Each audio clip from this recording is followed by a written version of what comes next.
السلام علیکم ناظرین، یہ کہانی ہے فخر الدین پاشا ترکی کے مشہور جرنیل کی، جو کہ مدینہ کا محافظ رہا ہے۔ یقیناً آپ نے اس کا نام پہلی بار سنا ہے۔ یہ خلافت عثمانیہ کا وہ بہادر جرنیل تھا جو اکیلا تنہا عرب باغیوں اور برطانیہ اور اس کے اتحادی فوجیوں سے 72 دن تک لڑتا رہا، اور بعد میں برطانیہ نے اس کے بہادری اور دلیری سے متاثر ہو کر ان کو صحرائی چیتا یا ٹائیگر آف دا ڈیزرٹ کا خطاب دیا تھا۔ تاریخ اسے مدینہ کے محافظ کے نام سے یاد کرتی ہے۔ وہ خلافت عثمانیہ کا ایک بہادر جرنیل تھا، لیکن جس نے اس کی شخصیت اجاگر کی وہ تھا اس کا حضور صلی اللہ علیہ وآلہ وسلم سے تعلق اور عشق۔ پہلی جنگ عظیم کے دوران برطانیہ تقریباً ہر جگہ سلطنت عثمانیہ کے ہاتھوں شکست پہ شکست کھاتا جا رہا تھا۔ اس کو ایک چال سوجی۔ اس نے شریف مکہ حسین ابن علی، جو کہ حجاز کا گورنر تھا، اپنے ساتھ اس لالچ پر ملا لیا کہ جنگ کے اختتام پر اسے مسلمانوں کا خلیفہ بنایا جائے گا۔ شریف مکہ نے خلافت عثمانیہ کے خلاف بغاوت کر دی اور مکہ اور جدہ پر قبضہ کر لیا۔ اس کے بعد وہ مدینہ کی طرف بڑھا۔ اس کے ساتھ انگریز اور فرانسیسی فوجیں بھی تھیں، اور لارنس آف عربیہ نامی بدنام زمانہ جاسوس بھی تھا۔ انہوں نے 1916 کو مدینہ کا محاصرہ کر لیا۔ یہ محاصرہ 1919 تک جاری رہا، کیونکہ ان کو یہاں کے عثمانی مجاہدوں کی طرف سے سخت مزاحمت کا سامنا کرنا پڑ رہا تھا۔ اس وقت مدینہ شہر کا دفاع ایک عثمانی سپہ سالار فخر الدین پاشا، عمر فخر الدین پاشا کے زیر نگرانی تھا۔ یہ شخص انتہائی دلیری اور صاحب ایمان تھا۔ مدینہ منورہ کے باسی اس کی بہادری اور حسن انتظام پر اسے پسند کرتے تھے۔ عربوں کی غداری کی وجہ سے عثمانیہ کو شدید دھچکا لگا، اور برطانیہ اور اس کی اتحادی بڑی تیزی سے عثمانیوں کے خلاف عثمانیوں کے علاقوں کو اپنی قبضے میں لیتے جا رہے تھے۔ عثمانیوں کے اتحاد بلغاریہ کے ہتھیار ڈالنے پر جرمنی نے ہتھیار ڈالے، اور اسی وجہ سے بالآخر سلطنت عثمانیہ کو بھی برطانیہ اور اتحادیوں کے سامنے ہتھیار ڈالنے پڑے۔ اس وقت شریف مکہ اور ان کے بیٹے علی، فیصل اور عبداللہ اس خیال میں تھے کہ اب فخر الدین پاشا بھی ہتھیار ڈال دے گا اور مدینہ اس کے ہاتھ آ جائے گا، لیکن فخر الدین پاشا نے ہتھیار نہیں ڈالے اور برابر لڑتا رہا۔ مدینہ شہر کو سامان رسد پہنچانے والے ٹرین کو انگریز ناکارہ کر چکے تھے، اور اسی طرح فخر الدین پاشا کو باہر سے کوئی امداد نہیں پہنچ رہی تھی۔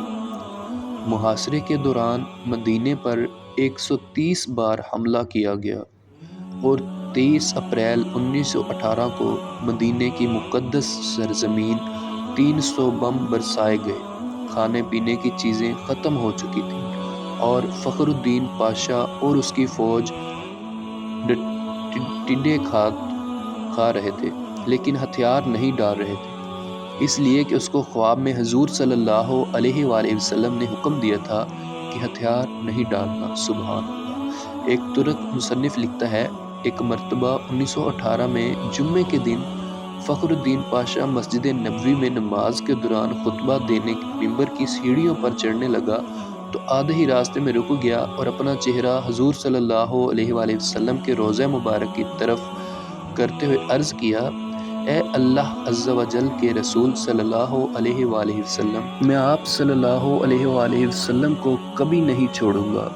اس کے بعد اس نے نمازیوں اور مجاہدین سے ولولہ انگیز خطاب کیا، مسلمانوں، میں تم سے حضور صلی اللہ علیہ وآلہ وسلم کا نام لے کر جہاد کی اپیل کرتا ہوں، جو اس وقت میرے گواہ بھی ہیں۔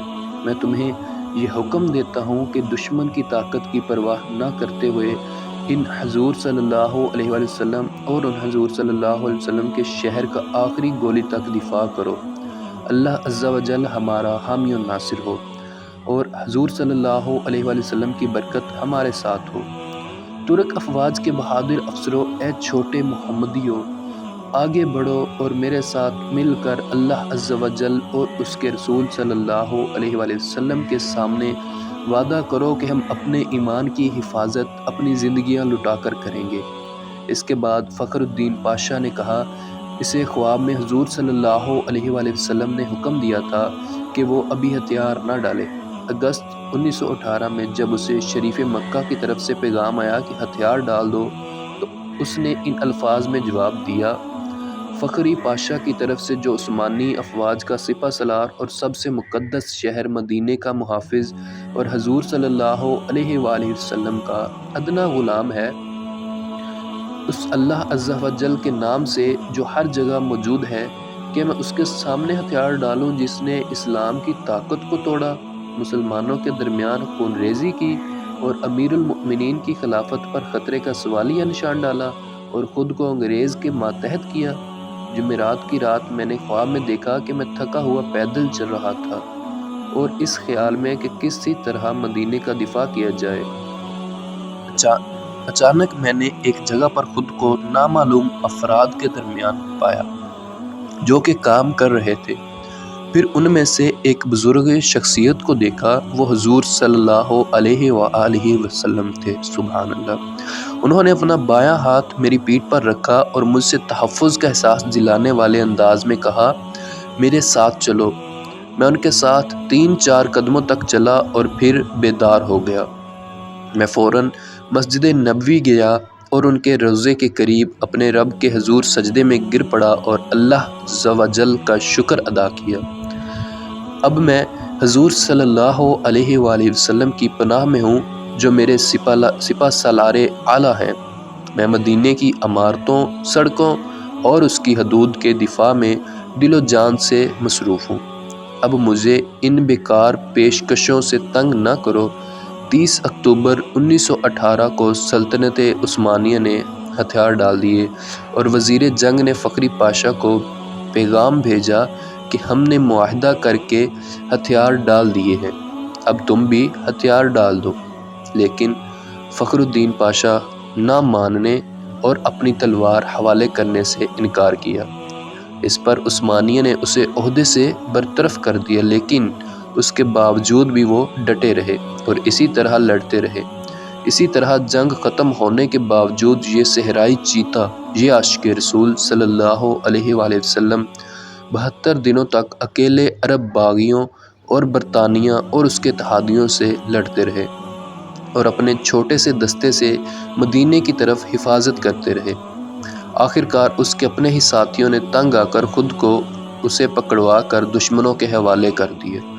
یوں 2 فروری 1919 کو شریف مکہ کے بیٹے علی اور عبداللہ شہر مدینہ میں داخل ہوئے اور 12 دن تک شہر نبوی صلی اللہ علیہ وآلہ وسلم میں لوٹ مار کرتے رہے۔ 4850 گھروں کو جن کو فخر الدین پاشا نے تالے لگوائے تھے انہیں توڑ کر لوٹ لیے گئے۔ فخر الدین پاشا نے 2 سال مالٹا میں قید میں گزاری۔ 1921 میں رہائی ملنے کے بعد دوبارہ ترکی افواج میں شامل ہوئے اور یونان اور فرانسیسیوں کے خلاف جنگیں لڑیں۔ اس کے بعد وہ افغانستان میں ترکی کے سفیر رہے۔ 22 نومبر 1948 کو دل کا دورہ پڑا اور اپنے خالق حقیقی سے جا ملے۔ ان کی خواہش کے مطابق انہیں استنبول میں دفن کیا گیا۔ اللہ عز و جل آپ کی قبر کو نور سے بھر دے، آمین۔ افسوس اس بات کا ہے کہ ہماری نسل سرے سے ان کے نام سے واقف نہیں۔ ایک سوچی سمجھی سازش کے تحت ہمیں میڈیا اور فضول فلموں ڈراموں میں مشغول کیا گیا ہے تاکہ ہم اپنے آباء و اجداد کے ان ایمان افروز کارناموں سے بالکل بے خبر رہیں اور ہمارے اندر وہی عقابی روح پیدا نہ ہو۔ اس جرنیل کی داستان پڑھنے کے بعد شاید ہر کوئی خواہش کرے گا کہ کاش اس کی جگہ وہ خود ہوتا اور حضور صلی اللہ علیہ وآلہ وسلم کی طرف سے اسے اسی طرح حکم مل پاتا۔ اب وقت آ گیا ہے کہ ہم دوبارہ اپنے ان اسلاف کو زندہ کریں جو اللہ اور حضور صلی اللہ علیہ وآلہ وسلم کے نام پر مر مٹیں۔ اپنے بچوں کو اس قسم کے واقعات سے ان کی تربیت کریں تاکہ دشمنان اسلام کو ایک بار فخر الدین پاشا کا سامنا کرنا پڑے۔ اللہ عز و جل ہم سب کا حامی و ناصر ہو، آمین ثم آمین۔ جزاکم اللہ خیر۔ Thank you. اللہ